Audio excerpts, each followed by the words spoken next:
Hello and welcome to all of you MST academy में एक बार फिर आप सभी का स्वागत है। मैं हूं निशांत कोरी और आज आप लोगों के लिए लेके आया हूं एक बार फिर करंट एंड वर्ल्ड अफेयर से रिलेटेड कुछ बहुत इंपॉर्टेंट क्वेश्चन। तो चलिए स्टार्ट करते हैं आज के वीडियो से। तो देखिए पहला क्वेश्चन आपसे क्या बोल रहा है। देखिए जितने भी मैं current affair and world affair के क्वेश्चंस बना रहा हूँ बहुत इंपॉर्टेंट क्वेश्चन हो सकता है आपको एग्ज़ाम में आ ही जाए, है ना। तो देखिए पहला क्वेश्चन ये बोल रहा है कि हाल ही में 5 आइज़ मतलब 5 आँखें 5 आइज़ गठबंधन में किन दो देशों को शामिल किया गया है। ऑप्शन आपके सामने है, Australia, France, Bharat, Japan, New Zealand, Canada, America and चीन। तो देखिए सबसे पहले इसका आंसर जान लीजिए। इसका आंसर है ऑप्शन बी, जापान और भारत, मतलब भारत और जापान। ठीक है, तो अब देखिए हुआ क्या है जितने भी क्या है क्राइम वगैरह बढ़ते जा रहे हैं। देखिए साइबर सेल में मतलब इंटरनेट के थ्रू टेक कंपनियों के द्वारा जितने भी अपराध बढ़ते जा रहे हैं उनको रोकने के लिए एक्चुअल में है क्या, मैं आपको डिटेल में बताता हूँ कि भारत और जापान को 11 अक्टूबर 2020 को टेक कंपनियों से, है ना, टेक्नोलॉजी कंपनियों से end to end encrypted chat तक पहुंचने की मांग के लिए एक इंटेलिजेंस गठबंधन 5 आइज़ में शामिल हो गए हैं। ठीक है ना। देखिए 7 देश जो हैं ऑस्ट्रेलिया, यूके, कनाडा, न्यूजीलैंड, संयुक्त राष्ट्र अमेरिका, भारत और जापान, है ना, ये सब शामिल हुए हैं, है ना। भारत और जापान अभी शामिल हुआ है पहले 5 थे। एक तो इनके जो प्रतिनिधि, इन देश के जो प्रतिनिधि हैं, इन्होंने एक अवलोकन किया है कि जो टेक कंपनियां होती हैं वो खुद की पहचान नहीं कर सकती हैं, है ना, और सेवा की शर्तों के उल्लंघन का जवाब भी नहीं दे पाती है ना। जिसमें क्या है, जिसमें जैसे बाल यौन शोषण, है ना, और दुर्व्यवहार, हिंसक अपराध, आतंकवादी प्रचार, ये सब नेट के जरिए होते हैं, आपने देखा है। और हमले की योजना बनाना सही जितनी भी ये सब जो चीज़ें हैं, है ना, गतिविधि है, तो तकनीकी प्लेटफॉर्मों पर अवैध सामग्रियों गतिविधि में शामिल है। ठीक है ना। कि इसके थ्रू क्या होगा कि जो कंपनी है उनको जवाब देने में आसानी मिलेगी, भाई ये सब क्यों हो रहा है ना। तो इसलिए क्या किया गया है, 5 आइज़ में किसे शामिल किया गया अभी, भारत और जापान को, क्योंकि इंटरनेट के थ्रू देख रहे हैं बहुत सारे दंगे फसाद, धमकियां देना, है ना, हमले की तैयारी करना, योजना बनाना, ये सब होता है ना। देखिए व्हाट्सएप के थ्रू होता है, ग्रुप बना लिया, है ना। इन सब को रोकने के लिए एक प्रकार से आप सीधी बात अगर समझें तो इन सब को रोकने के लिए है ना। तो इसका आंसर हो जाता है भारत एंड जापान। जितना भी बताते जा रहा हूँ उसको नोट करते जाइएगा, लिखते जाइएगा, बहुत आसानी से आपको समझ में आएगा। नेक्स्ट क्वेश्चन देखते हैं। हाल ही में कोविड-19 के प्रबंधन के लिए आयुर्वेद और योग पर आधारित राष्ट्रीय नैदानिक प्रबंधन प्रोटोकॉल किसने जारी किया है। ठीक है। अब देखिए कोविड-19 की बात हुई तो सिंपल सी बात है कि भाई हमारे जो स्वास्थ्य मंत्री जी हैं उन्होंने ही किया होगा, है ना। तो हमारे स्वास्थ्य मंत्री कौन है भारत के, डॉक्टर हर्षवर्धन जी। ठीक है ना, डॉक्टर हर्षवर्धन, ऑप्शन डी, इन्होंने ही क्या किया है, इसे जारी किया। अब ये है क्या, तो देखिए स्वास्थ्य मंत्री डॉक्टर हर्षवर्धन जी ने 6 अक्टूबर 2020 को कोविड-19 के प्रबंधन के लिए आयुर्वेद और योग पर आधारित राष्ट्रीय नैदानिक प्रबंधन प्रोटोकॉल जारी किया है। ये जो प्रोटोकॉल है कोरोना वायरस जो संक्रमण है उसकी रोकथाम और हल्के और इसके उपचार के मामले जो होंगे, है ना, के लिए आहार उपाय, योग, आयुर्वेदिक जड़ी बूटियों और अश्वगंधा और आयुष 64 जैसे योगों की सूचीबद्ध करेगा ये। ठीक है ना। तो इसको किसने जारी किया है, हर्षवर्धन ने। क्या करेगा ये प्रोटोकॉल, जो कोरोना वायरस जो संक्रमण है उसके रोकथाम के लिए, है ना, रोकथाम के लिए इनका उपचार, इनका आहार, है ना, मतलब एक सूची बनाएगा कि क्या आहार देना चाहिए, क्या योग करना चाहिए, क्या जड़ी बूटियाँ देना चाहिए, है ना, अश्वगंधा हो गई, आयुष 64 जैसे योगों को सूचीबद्ध करेगा ये। ठीक है, तो इसको किसने किया है लागू, प्रोटोकॉल किसने जारी किया है, ये किया है डॉक्टर हर्षवर्धन ने। कब किया है, 6 अक्टूबर 2020 को। नेक्स्ट क्वेश्चन देखते हैं। युवाओं में उद्यमिता कौशल विकसित करने के लिए किसने ज्ञान सर्कल वेंचर्स टाइड 2.0 2.0 बोल सकते हैं या ज़ीरो ऊष्मायान केंद्र का उद्घाटन किया है? ठीक है, ज्ञान की बात आई तो भाई इसमें आपको समझ जाना है कि शिक्षा मंत्री जो होंगे उन्होंने ही किया होगा, है ना। तो हमारे जो केंद्रीय शिक्षा मंत्री वो कहें वो कौन है? रमेश पोखरियाल निशंक भी बोलते हैं इनको, ठीक है, रमेश पोखरियाल निशंक। अब इन्होंने किया क्या है, देखिए ये है क्या, टाइड 2.0। टाइड का मतलब क्या हुआ? टाइड का मतलब हुआ technology incubation and development of entrepreneurs, है ना। Technology incubation and development of entrepreneurs, ठीक है, ये टाइड का फुल फॉर्म है, याद रखिएगा। अब क्या हुआ है, जो केंद्रीय शिक्षा मंत्री है रमेश पोखरियाल उन्होंने 8 अक्टूबर 2020 को एक ज्ञान सर्कल वेंचर्स का उद्घाटन किया है ना। तो ज्ञान सर्कल वेंचर जो है technology incubation and development of entrepreneurs मतलब टाइड 2.0 ऊष्मायान केंद्र के रूप में काम करेगा। इसका उद्देश्य क्या है? इसका उद्देश्य है कि युवाओं में उद्यमिता कौशल विकसित करना है, युवाओं को आर्टिफिशियल इंटेलिजेंट, है ना, blockchain, cyber physical system, cyber सुरक्षा और मशीन लर्निंग, रोबोटिक्स जैसी उच्च तकनीकों का उपयोग करने के लिए प्रेरित करेगा, ठीक है। तो क्या कौन सा उन्होंने केंद्र बनाया उसके लिए? ज्ञान सर्कल वेंचर्स। ये सब जो उच्च तकनीकें जो होती हैं वो हमारे युवा लोग सीख सके, इसके लिए ये ज्ञान सर्कल वेंचर्स को बनाया गया है। टाइड का फुल फॉर्म याद रखिएगा, technology incubation and development of entrepreneurs preneurs, ठीक है, टाइड। इसका ऑप्शन हो जाएगा A, Ramesh Pokhriyal. Next question देखते हैं। एआई पर, एआई मतलब इंटेलिजेंट आर्टिफिशियल पर एक मेगा वर्चुअल शिखर सम्मेलन राइस RAISE 2020 का उद्घाटन किसने किया है? देखिए RAISE का उद्घाटन किया है नरेंद्र मोदी जी ने। इसका आंसर आप टिक कर लीजिएगा, नरेंद्र मोदी, ठीक है। ये जो क्वेश्चन है ये मैंने आपके लिए मन से ही बनाया है, मुझे एक्चुअल में बताना ही है आप लोगों को कि राइस जो आयोजन है वो क्या है ना, ज्ञान सर्कल वेंचर्स वो क्या है, उसके बारे में जानकारी देने के लिए मैंने क्वेश्चन को आप लोग के लिए क्वेश्चन के रूप में इसको बनाया है। तो देखिए ये है क्या, तो नरेंद्र मोदी जी ने 5 अक्टूबर 2020 को आर्टिफिशियल इंटेलिजेंट AI पर एक मेगा वर्चुअल शिखर सम्मेलन राइस RAISE, इसका फुल फॉर्म क्या होगा? Responsible artificial intelligent for social environmental, है ना। क्या होगा? रिस्पॉन्सिबल AI मतलब artificial intelligence for social empowerment, ठीक है। राइस का फुल फॉर्म याद रखिएगा, पूछ सकता है आपको, ठीक है। तो इन्होंने क्या किया है, राइस का उद्घाटन किया है। तो इसके थ्रू होगा क्या, जो राइस है वो 2020 के विचारों को आदान प्रदान और स्वास्थ्य, कृषि, शिक्षा, स्मार्ट मोबिलिटी जैसे अन्य क्षेत्रों में सामाजिक परिवर्तन, समावेश, सशक्तिकरण के लिए AI का उपयोग करने के लिए एक वैश्विक बैठक है, ठीक है ना। ये सब चीज़ें क्या है, आजकल टेक्नोलॉजी को बहुत महत्व दिया जा रहा है हमारी सरकार द्वारा, अच्छी बात भी है, इसलिए ये सब प्रोग्राम बन रहे हैं, ठीक है। और इसमें क्या होगा, ये आयोजन क्या किस लिए होगा कि जो आर्टिफिशियल इंटेलिजेंट है उस पर, उससे रिलेटेड जितने भी समाज सुधार है, समाज में परिवर्तन लाना है किस तरीके से, कृषि में कैसे परिवर्तन लाना है, स्वास्थ्य में, शिक्षा में, है ना, स्मार्ट मोबिलिटी कैसे बनाना है, इन सब की चर्चा के लिए एक बैठक करेगा, जिसके लिए राइस का सम्मेलन का आयोजन करेंगे मोदी जी, ठीक है।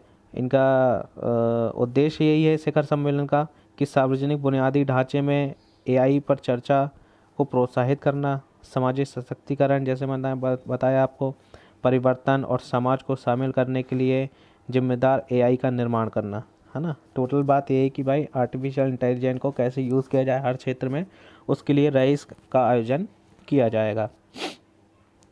आई थिंक समझ में आ रहा होगा आपको, बहुत इजी लैंग्वेज में मैं आपको बता रहा हूँ सब चीज़ें। देखिए नेक्स्ट क्वेश्चन देखते हैं, इसका आंसर है नरेंद्र मोदी जी।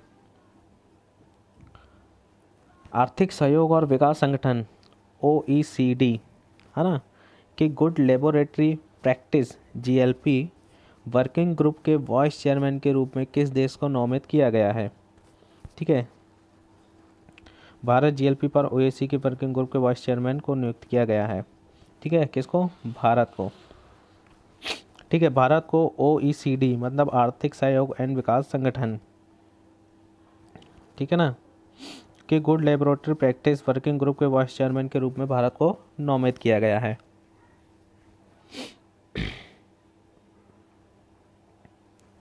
अब देखिए इसमें कुछ को महत्वपूर्ण चीज़ें हैं। OECD ने भारतीय GLP कार्यक्रम में योगदान को स्वीकृत किया है। ठीक है, और डॉक्टर एकता कपूर को 2021-22 के लिए GLP पर OECD वर्किंग ग्रुप के उपाध्यक्ष के रूप में नामित किया है। ठीक है, इसका उपाध्यक्ष कौन है? इनकी डॉक्टर एकता कपूर, याद रखिएगा, डॉक्टर एकता कपूर। अब ये है क्या? देखिए GLP क्या है ना, गुड लेबोरेटरी प्रैक्टिस। यह एक गुणवत्ता वाली एक प्रणाली है। ठीक है, इसमें OECD द्वारा यह सुनिश्चित करने के लिए विकसित किया गया है कि औद्योगिक रसायनों और फार्मास्यूटिकल्स और चिकित्सा उपकरण जैसे अन्य विभिन्न रसायनों पर, ठीक है, उत्पन्न सुरक्षा डाटा को नियामक अधिकारियों द्वारा भरोसा किया जा सकता है। ठीक है, इसके थ्रू ये चीज़ होगा। तो इसकी उपाध्यक्ष कौन, किसे बनाया गया है? डॉक्टर एकता कपूर को बनाया गया है। ठीक है, इस बहुत इंपॉर्टेंट क्वेश्चन है ये, इसको याद रखिएगा, आंसर लगा लीजिएगा डी भारत, है ना। इसका बस ये याद रखिए कि उपाध्यक्ष किसे नामित किया गया है? डॉक्टर एकता कपूर को नामित किया गया है। ठीक है, ये इसका काम मैंने आपको बता दिया। एक बार और रिवर्स करके वीडियो को देख लीजिए, पढ़ लीजिएगा, सुन लीजिएगा। चलिए नेक्स्ट क्वेश्चन देखते हैं। APJ अब्दुल कलाम की 89वीं जयंती पर 89वीं जयंती पर उच्च शिक्षण संस्थानों में छात्रों को अपने आविष्कार को पेटेंट कराने के लिए आवेदन की सही जानकारी के लिए किस कार्यक्रम का शुभारंभ किया गया है ना। क्वेश्चन मैं आपको समझा देता हूँ कि एक कार्यक्रम बनाया गया है ना, जिसके थ्रू क्या होगा, जो भी बच्चे कुछ आविष्कार करते हैं, है ना, हाई उच्च शिक्षण संस्थानों के जो छात्र हैं जो कोई आविष्कार करते हैं, उसको पेटेंट कैसे कराना है उसकी सही जानकारी के लिए एक प्रोग्राम शुरू किया गया। उस प्रोग्राम का नाम क्या आपको भी बताना है, और ये प्रोग्राम कब शुरू किया गया? APJ अब्दुल कलाम की 89वीं जयंती पर। ठीक है, तो ऑप्शन देखो, कमल, कपिला, HEINCDC। तो इसका आंसर है कपिला। कपिला मतलब समझ में आ रहा है, APJ अब्दुल कलाम। ठीक है ना, कपिला का फुल फॉर्म क्या होगा? Kalam programme for intellectual property literacy and awareness.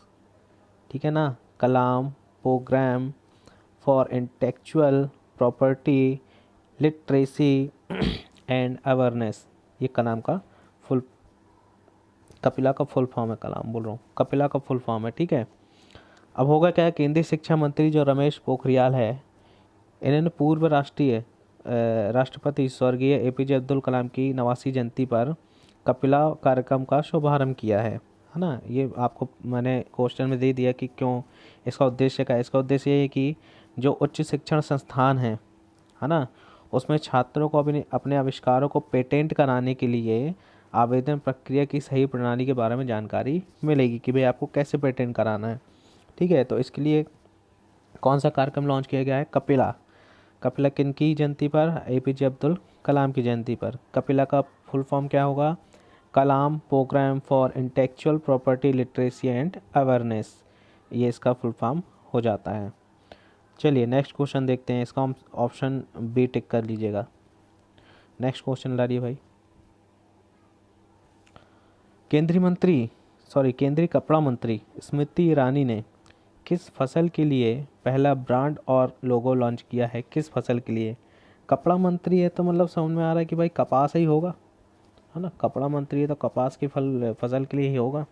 ये कंफ्यूज करने के लिए फसल का नाम डाल दिया 3 तो। ठीक है, तो देखिए क्या हुआ है, जो केंद्रीय कपड़ा मंत्री हैं, ऑप्शन है इसका ए कपास। जो केंद्रीय कपड़ा मंत्री स्मृति ईरानी जी ने 7 अक्टूबर 2020 को, ठीक है, वीडियो कॉन्फ्रेंसिंग के माध्यम से क्या किया है, भारतीय कपास के लिए एक पहला ब्रांड एंड लोगो लॉन्च किया है। वो लोगो मैंने अभी लगाया नहीं, आपको मैं नेक्स्ट वीडियो में दिखा दूंगा, ठीक है। पहला ब्रांड एंड लोगो लॉन्च किया है। अब भारत के प्रीमियम कपास को विश्व कपास व्यापार में कस्तूरी कपास के रूप में जाना जाएगा, याद रखिएगा ये, ठीक है। भारत के प्रीमियम कपास को विश्व के कपास व्यापार में कस्तूरी कपास के रूप में जाना जाएगा। कस्तूरी जो कपास है वो सफ़ेद क्या बोलते हैं, ये कस्तूरी कपास है, ब्रांड सफ़ेदी, चमक, कोमलता, शुद्धता और विशिष्टता के लिए प्रतिनिधित्व करेगा भारत का, ठीक है ना। तो इससे क्या नाम दिया गया है, इसे किसके रूप में जाना जाएगा, कस्तूरी कपास के रूप में जाना जाएगा, ये याद रखिएगा। तो इसका आंसर हो जाएगा ए कपास।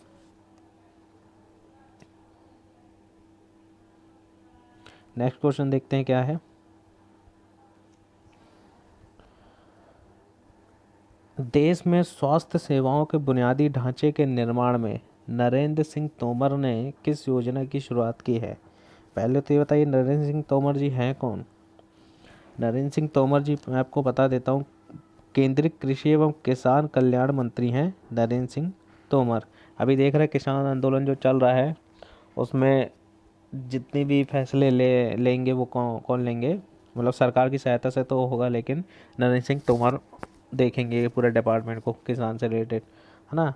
अभी हाल ही में आपको एक चीज़ और पता होगी कि अभी एक स्टेडियम, विश्व का सबसे बड़ा स्टेडियम का उद्घाटन हुआ है अहमदाबाद में, जिसका नाम है ये नरेंद्र मोदी स्टेडियम, है ना। पहले इसका नाम था मोटेरा, है ना। ये भी एक छोटा सा ऐसी क्वेश्चन है, समझ लीजिए।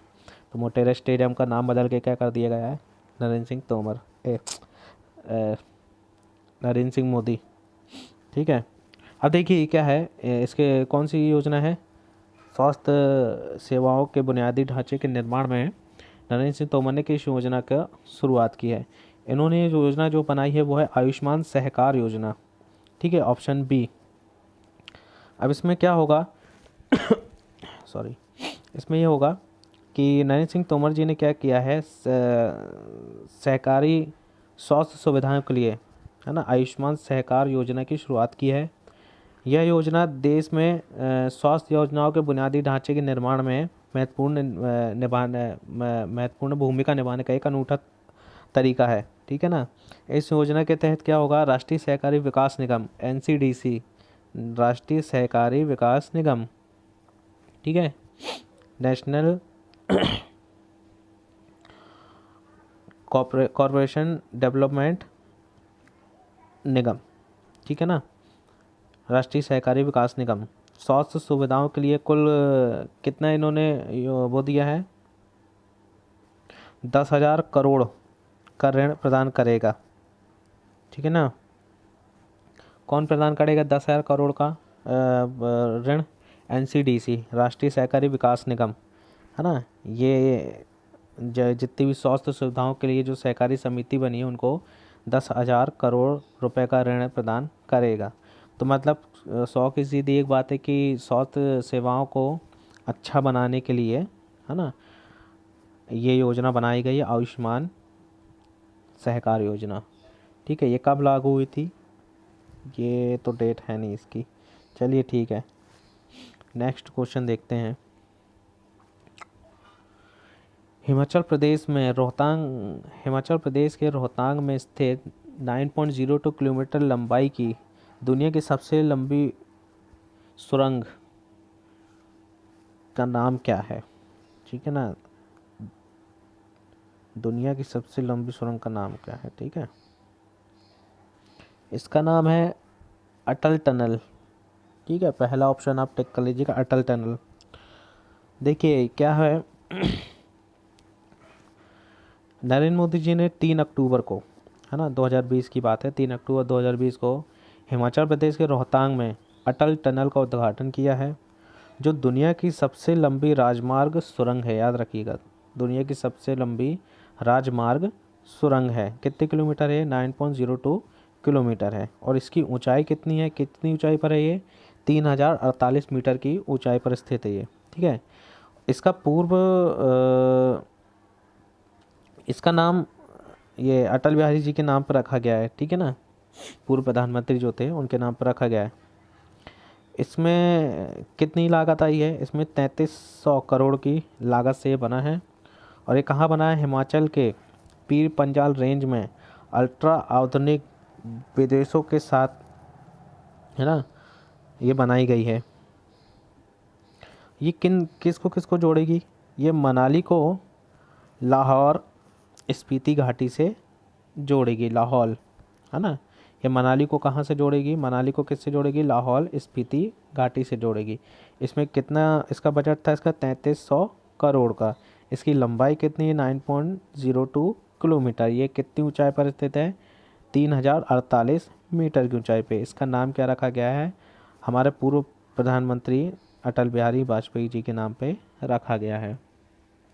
अभी नया एक क्वेश्चन भी आया है कि अभी हेमा दास जो थी, एथलेटिक हमारी थी, उसे डीएसपी बनाया गया है असम की उनको बनाया गया है डीएसपी। बहुत ही अच्छी गर्व की बात है। चलिए नेक्स्ट क्वेश्चन देखते हैं। लो, सिक्किम से ही क्वेश्चन आ गया। सिक्किम की किस मिर्ची को दुनिया की सबसे तीखी मिर्ची का भौगोलिक संकेतक मतलब जीआई टैग अर्जित किया है? है ना, आपको उसका नाम बताना है। ठीक है, देखिए मैं आपको बता दूं, ऑप्शन में कुछ बहुत अच्छी चीज़ बता दूं। ऑप्शन में जो, देखिए इसका आंसर तो पहले जान लीजिए, दल्ले खुरसानी इसका आंसर है। ठीक है ना, ये सिक्किम की मिर्ची है, हाँ, जो दुनिया की सबसे तीखी मिर्ची है। इसको जीआई टैग मिला है दल्ले खुरसानी को। अब ये जो आप 3 ऑप्शन देख रहे हैं ये एक ही है। ठीक है, नागा जोलोकिया, ड्रैगन्स ब्रेथ और भूत जोलोकिया की। ठीक है, ये 3 एक ही ऑप्शन है, इनको तीनों के नाम एक ही हैं। ठीक है ना, ये भूत जोलोकिया है जो भारत की सबसे तीखी मिर्ची है। ठीक है ना, और जो दल्ले खुरसानी है ये विश्व की सबसे तीखी मिर्ची का जीआई टैग मिला है इसे। ठीक है ना, इसका मूल्य कितना है आपको पता है? दुनिया की सबसे गर्म मिर्चियों में से भी एक है ये। इसका मूल्य 480 रुपये प्रति किलोग्राम तक इसका मूल्य है। 450 मतलब समझ लो 500 रुपये के जी तक ये बिकती है। ठीक है ना,